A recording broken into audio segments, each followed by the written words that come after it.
एक ऐसी टीचर है जो देखने में स्टूडेंट के जैसी लगती है और वो लाखों ऐसे लोगों को ट्रेन कर रही हैं जो टीचर्स बनना चाहते हैं। इतनी कम एज में जो वो काम कर रही हैं वो हम सब के लिए, यानी आप लोगों के लिए, मेरे लिए, पूरी दुनिया के लिए एक बहुत बड़ी इंस्पिरेशन है।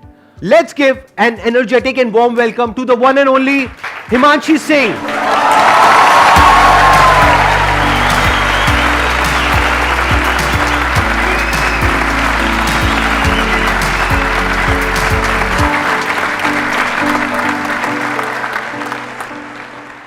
आपने 6 साल पहले अपना YouTube चैनल शुरू किया था लेट्स लर्न के नाम से। इनफैक्ट ये नाम ही कितना कमाल का है, यानी ये सिर्फ सिखा नहीं रही हैं, सीख भी रही हैं। इनके लाखों सब्सक्राइबर्स हैं और करोड़ों व्यूज हैं इनके चैनल पे, यानी कि लाखों लोग इनको देख करके टीचर्स बन गए हैं।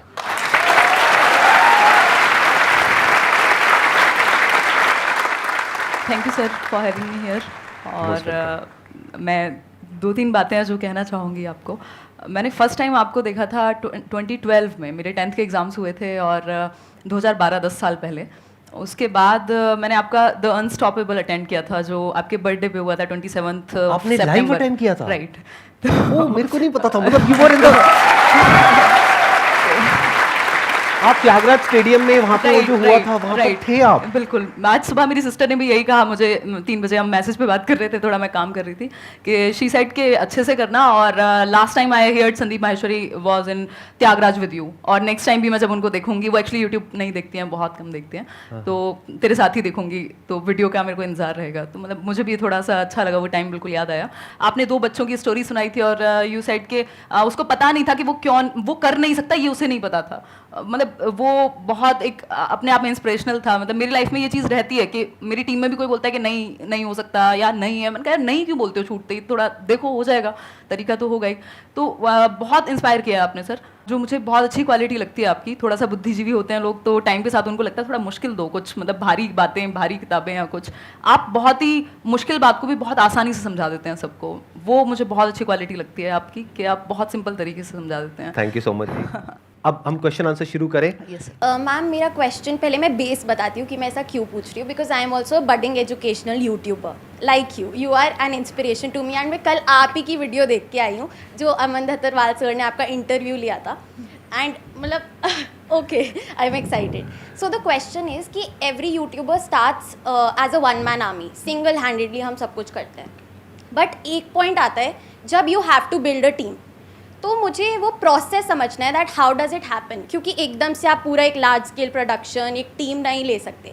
सो वो स्टेप बाय स्टेप कैसे किया जाए फॉर एवरी बडिंग यूट्यूबर या जो भी स्टार्ट करना चाह रहे हैं उनके लिए कोई गाइडेंस। बेसिकली इसके ना 2 तरीके हैं, या तो आप खुद से टीम बिल्ड करें, एक बड़ी सी टीम जो आप कह रहे हैं, या फिर आप किसी के साथ कोलैबोरेट कर लें एक लेवल के बाद। क्योंकि अगर आप टीचर हैं तो वो थोड़ा सा एक टाइम पे वो फ्रिक्शन क्रिएट होगा, लोग आएंगे, वो फिर उनको ऑफर देंगे जिनको आप सिखा रहे हैं या जिनके साथ आप जुड़े हुए हैं, एक टाइम पे वो टूट के चले जाएंगे कहीं और, तो वो सब होता है, वो बहुत बड़ी अपने आप में एक पॉलिटिक्स जैसा ही है। तो अगर आपकी पर्सनैलिटी वैसी नहीं है, मतलब मैं पर्सनली मानती हूँ मेरी वैसी नहीं है, तो उस केस में आप कोलैबोरेट कर सकते हो। बाकी इंडिविजुअली बहुत कुछ किया जा सकता है। मुझे याद है 1.5 मिलियन तक भी मैं इवन टाइप भी खुद कर रही थी क्वेश्चंस, जबकि उस टाइम पे वीडियोस की भी ज़्यादा नंबर ऑफ वीडियोस बनते थे, तो अकेले भी बहुत कुछ किया जा सकता है। बट हाँ, एक टाइम के बाद आपको टीम बिल्ड करनी ही पड़ेगी। अभी भी ज़्यादा बड़ी टीम मेरी पर्सनल लेवल पे नहीं है, क्योंकि मैं शेयर होल्डर हूँ एक कंपनी में, तो वो या तो डेलीगेट होती हैं चीज़ें या फिर मैं खुद कर लेती हूँ। और इसका फ़ायदा है क्योंकि मैंने एक चीज़ खुद से स्क्रैच से की है, तो अभी भी जैसे मेरी टीम में भी कोई नया इंसान आया, वो कहेगा दीदी ये नहीं होगा, ऐसे नहीं होगा। मैंने कहा यार कैसे नहीं होगा, मतलब करके देखो ना, मुझे पता है कि कैसे चीज़ें बिल्ड हुई हैं। इन्होंने एक बहुत अच्छी बात कही है कि क्या होता है कि जब आप खुद एक काम को कर लेते हैं ना, जैसे इन्होंने 1.5 मिलियन तक खुद सब कुछ किया, तो अब अगर ये आगे टीम बिल्ड करेंगी तो उनसे अच्छे से काम करवा सकती है। और जब वो काम एक लेवल पे आ जाए जब आप उसको खुद नहीं संभाल पा रहे हैं, तब आप टीम को इन्वॉल्व कर सकते हैं और उनके लिए भी एक विन विन सिचुएशन क्रिएट कर सकते हैं, ताकि वो रिटेन भी हो, नहीं तो वो छोड़ करके चले जाएंगे। और प्लस आपको खुद को आता होगा तो उनको ये भी लगेगा कि उनको आपसे भी कुछ सीखने को मिल रहा है। जैसे आई एम श्योर इनके साथ में जो भी टीम मेंबर्स जुड़े होंगे, उनको ये फीलिंग आती होगी कि हमको कितना कुछ सीखने को मिल रहा है यहाँ पे रोज, इनसे कुछ नया नया। तो ये एक बहुत बड़ी मोटिवेशन होती है। सिर्फ पैसे से आप किसी को नहीं रोक सकते हैं, उसकी ग्रोथ भी होनी चाहिए। वो ग्रोथ तब हो पाएगी जब आपकी खुद की ग्रोथ एक लेवल पे हो चुकी होगी।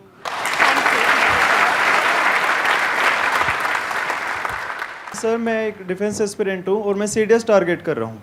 तो सर प्रॉब्लम है कि अब सीडीएस मैं टारगेट कर रहा हूँ तो 2 केसेस हो सकते हैं, या तो एग्ज़ाम क्लियर होगा या फिर नहीं होगा। अगर नहीं होता है तो मैं बैकअप रखता हूँ, जैसे दिल्ली पुलिस सब इंस्पेक्टर या कोई भी government job.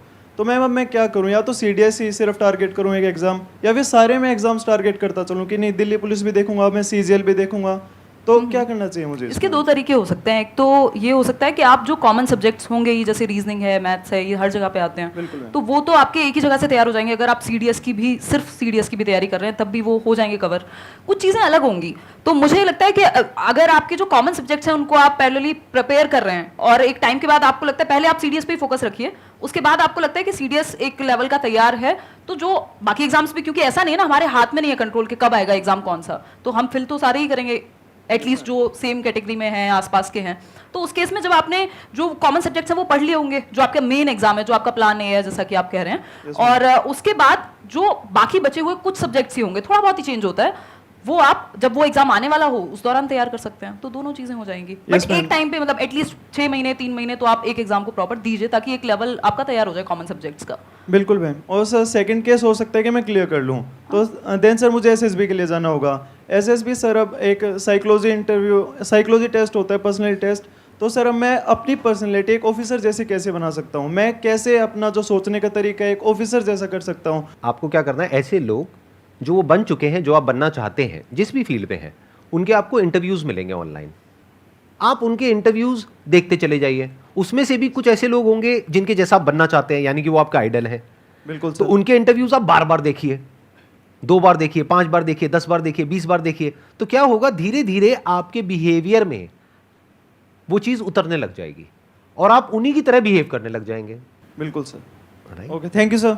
Most welcome. Sandeep sir, I would really like to say one thing. Thank you to you and your team members. हर किसी के लाइफ में अलग हार्डशिप्स रहते हैं, इमोशनल ट्रोल हो जाता है, मतलब लगता है कि यार सामने वाले को आप कितना समझाओ नहीं समझ रहा है, तो फिर खुद के अंदर लगता है कि कहीं हम ही तो गलत नहीं है। आपकी क्या, मेरी भी बहुत ट्रोलिंग होती है।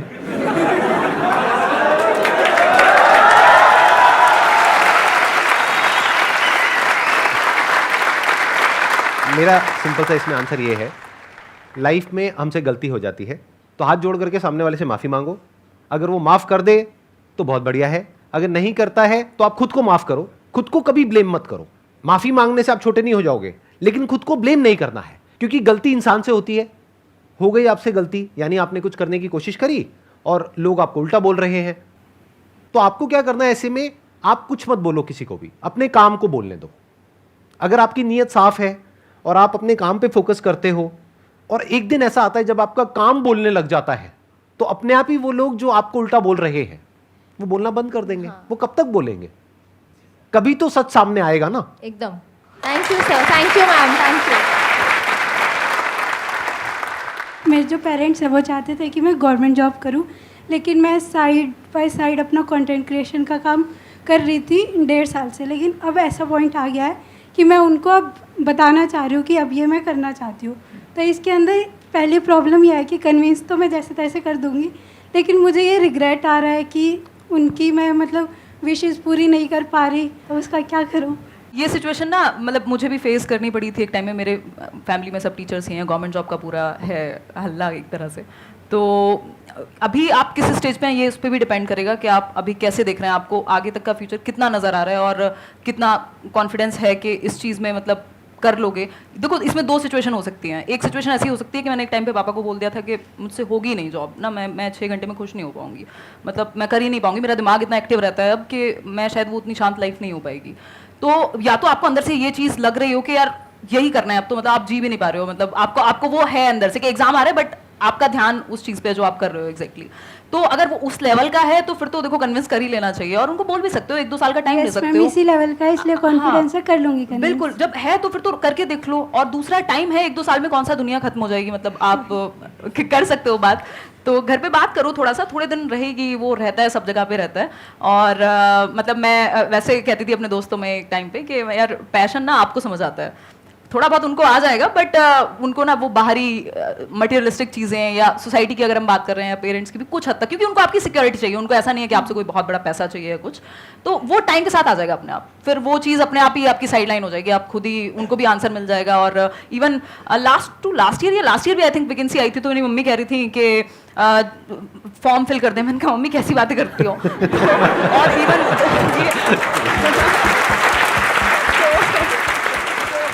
और मैं आपको एक चीज और बता देता हूँ जो आप में से बहुत सारे लोगों को पता नहीं होगी, लेकिन मेरे को पता है। यहाँ पर कोई गेस्ट आते हैं तो मैं पूरी रिसर्च करता हूँ उनके ऊपर। तो मैंने आपका एक दूसरा चैनल भी देखा है, एक तो आपका लेट्स लर्न वाला है, एक आपका व्लॉग्स वाला चैनल है। तो मैंने व्लॉग्स वाले चैनल में देखा अभी रिसेंटली आपने ऑडी परचेज करी है, if I am not wrong, उसके बाद भी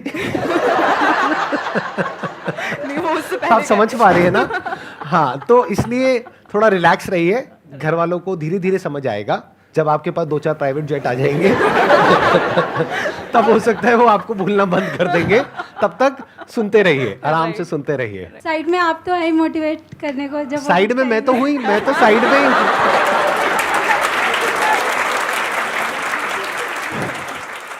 hello sir. Hello ma'am. Ma'am first of all आप बहुत क्यूट हो रियलिटी में।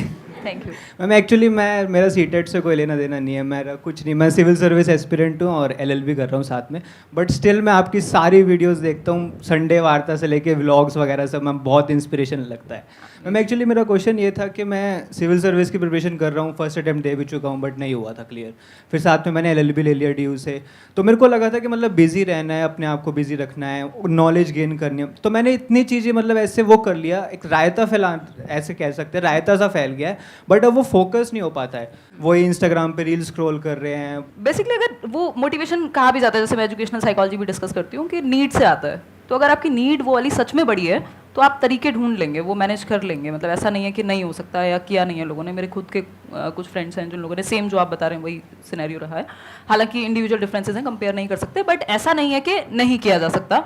अगर आपकी वो नीड बहुत बड़ी है तो आप वेज ढूंढ लेंगे, और रील से तो वैसे भी कोई भला होने वाला है नहीं आपका, मतलब थोड़ा बहुत कभी देख लो तो समझ में आता है, बट वो तो मतलब हम इतने छोटे तो नहीं रहे ना कि हम अपना भला ना समझ सकें, तो इवेंचुअली तो वो हमें नुकसान ही पहुंचाएगा। मैम वो वहीं अटका रहता है दिमाग के, नहीं यार छोड़ो। ऐसा क्या मिल रहा है रील में? तो मैम पढ़ाई की तरफ, पढ़ाई से या कुछ प्रोडक्टिव काम से दिमाग हट के मतलब अनप्रोडक्टिव चीज़ों में हाँ, जा तो वो रहा है। आसान है ना, मतलब वहाँ पे अच्छा सर तो सब कुछ ही आसान है, बट मतलब वो कंपैरेटिवली इजी है ना, वहाँ थोड़ा सा पेन होता है। अगर आप पढ़ने बैठोगे मन भी इधर उधर भागेगा, तो आदत डालनी वो अगेन नीड बहुत बड़ी नहीं है तब तक तो आप ऐसे इधर उधर घूमोगे।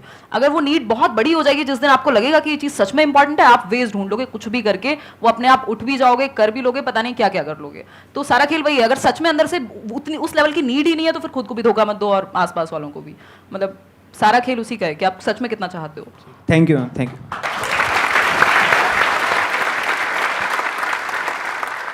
मेरे साथ ये हैबिट है एक तरफ से कि मैं अगर कोई पर्टिकुलर डेस्टिनेशन पे हूँ, कोई जॉब अगर मैं कर रही हूँ, कोई मैं डेजिग्नेशन कर रही हूँ अभी, तो मैं उसको ना ज़्यादा देर तक मैं कैरी नहीं कर पाती, मेरा इंटरेस्ट ख़त्म हो जाता है बहुत ही ज़्यादा जल्दी। जो कि मेरे फ्रेंड्स कहते हैं तुझे चीज़ों को कैरी करना चाहिए, और मेरे पेरेंट्स भी इस चीज़ को लेकर मुझे काफ़ी कहते हैं तेरा काफ़ी रिसेंटली मैंने भी CA के लिए अटैम्प्ट किया था, फिर मेरा दिमाग मतलब हट गया, वहाँ से प्रॉपर डाइवर्ट हो गया, फिर मैंने कस्टमर सपोर्ट ज्वाइन कर लिया, तो मेरा इंटरेस्ट बहुत जल्दी लॉस हो जाता है, और इसकी वजह से मुझे काफ़ी ज़्यादा प्रॉब्लम्स भी फेस करनी पड़ रही है, क्योंकि मेरा करियर एक तरफ से रुक गया है, हर जगह मैंने हाथ मार लिया और कुछ भी नहीं है मेरे पास अभी। तो मुझे ये एक तरफ से मुझे जानना है कि मीन्स एक जगह पर कैसे रुके। तो ये सर से क्वेश्चन था कि मुझसे था? मैम आप दोनों से ही है क्वेश्चन। अच्छा, आप ये कह रहे हैं कि एक जगह पे टिक नहीं पा रहे हैं, बट मुझे लगता है कि अगर आप सच में काम कर रहे हो, मतलब जो भी आप अलग अलग जॉब्स कर रहे हो, अगर वहाँ सच में एक्सपीरियंस ले पा रहे हो और ईमानदारी से वो चीज़ कर रहे हो, सीखने को मिल रहा होगा बहुत कुछ, तो नुकसान नहीं है उस चीज़ में।